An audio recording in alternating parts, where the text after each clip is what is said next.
Hello, welcome back. So we're celebrating women, and there's going to be a big celebration happening this weekend, and we're excited to get to all of these ladies who are here. Katie, we're going to start with you. Thanks for joining us. Thank you for having me. So tell us, how are we celebrating women? It's a big day. Yeah, we are celebrating Women's Equality Day this Saturday, August 27th from 11 to 5 p.m.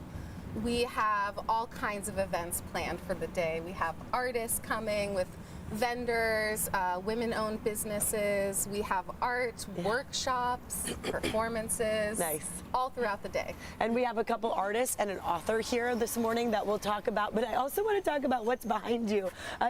First of all, this is impressive that you brought this to our backlot. We appreciate it, but tell us what this represents.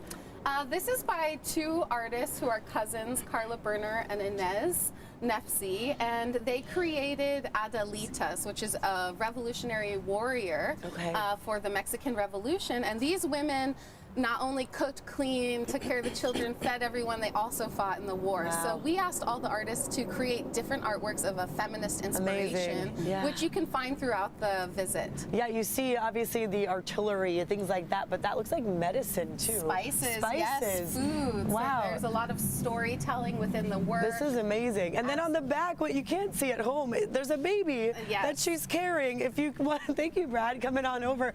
But that is incredible. I mean, this is literally what women were doing, and obviously there's a story up here on the hat too, so this is awesome stuff, and so many different artists will be joining, and we have one here with us. Sonya, thank you for being here. Thanks for having us. So yeah, let's talk about what your artwork is. Describe some of your pieces and what they represent. So a lot of my pieces are inspired by things that I feel that better us, like mental health and self-love, positive body image, a lot of those things. I like this one right here. Tell us what this one means to you. So this one's tacos before vatos, so that means tacos before guys. Okay. I love it. And it's got the we Selena need to treat ourselves with tacos anytime. And this right here too, this is beautiful. Oh, thank you. So that one is about indigenous motherhood. Wow. Yeah, she's pregnant, obviously. There's roots coming from her. Yeah, you can just stare at these and see so many unique hummingbird right there. Yeah. This is so cool. And these are works that you created yourself. Oh, yes. Painting? What did you use? I do digital illustration. Oh, digital. Okay, it looks so real. That's amazing. Oh, thank you. That looks so good. Oh, I see flaming hot Cheetos. Sonya, it's like you know me. This is so great. I love that. So this will be on display, obviously, this coming weekend. Yes, on Saturday. On Saturday. Yeah. Tell us why it's important for you to be part of this and the big event that's happening. I'm so excited just to be able to be there with a lot of women businesses and artists, and just to be able to support each other in the community. Yeah. It's going to be exciting. Where can people get your works of art on a regular day? So my Instagram, Sonya_artist, that's where my shop is. Okay, that's great. Sonya_artist, and you'll be there on Saturday, so people can talk to you about this. And you know, it's amazing to see, you know, so many women. Obviously, art is a big deal in expressing ourselves. Tell us about that too. I know it's a big sign of feminism. I mean, you see a lot of female artists that really use art to, you know, say all of our feelings. Yeah, especially for myself, I tend to be an introvert, so for me, I speak through my art, and hopefully people can see those messages through my pieces. They definitely can. It definitely looks like it. I would never guess you're an introvert. Being on TV and live television right now. Yeah. Nice job, Sonya. Thank you very much for sharing that.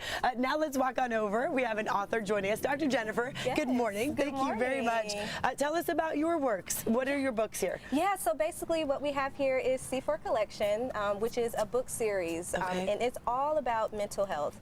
So one thing that I did notice is that there was a need for children's books that discusses important mental health topics. My first one was about self-care, which is very important. It's something that I felt needed to be, again, introduced or talked about for children, especially during like times of COVID. I'm going to flip through while you talk about it. Yeah, definitely. And one of the best things that I love about the books that are published is the fact that it actually shows kids what they can do in order to cope, in order to really just manage whether it's anxiety, whether it's stress. So with self-care, there are actually 10 strategies inside that kids can practice and do.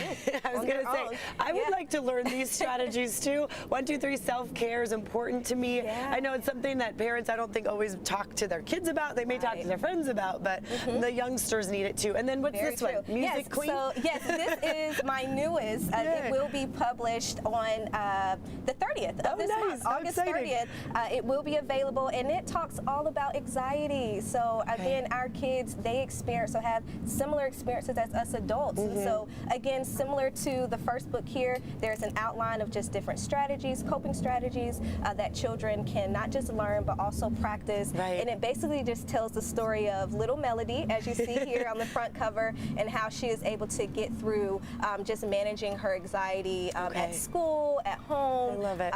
Yeah. And you will be there on Saturday too, which is great. So I want to come end over here because I know we only have a few more seconds.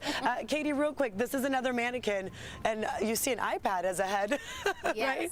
We have a replaying video of a face, and this is, you know, our exhibit's all about crafting feminism and how you can draw, you can sew, you can crochet, you can knit, you can design different things that have to do with activism. Tell us when and where real quick before we have to go. August 27th, 11 to 5 at the Joe and Vi Jacobs Center, 404 Euclid Avenue. Okay, thank you all very much for being here. And yes, we celebrate women's equality every day, but especially this weekend. We'll be right back after this break.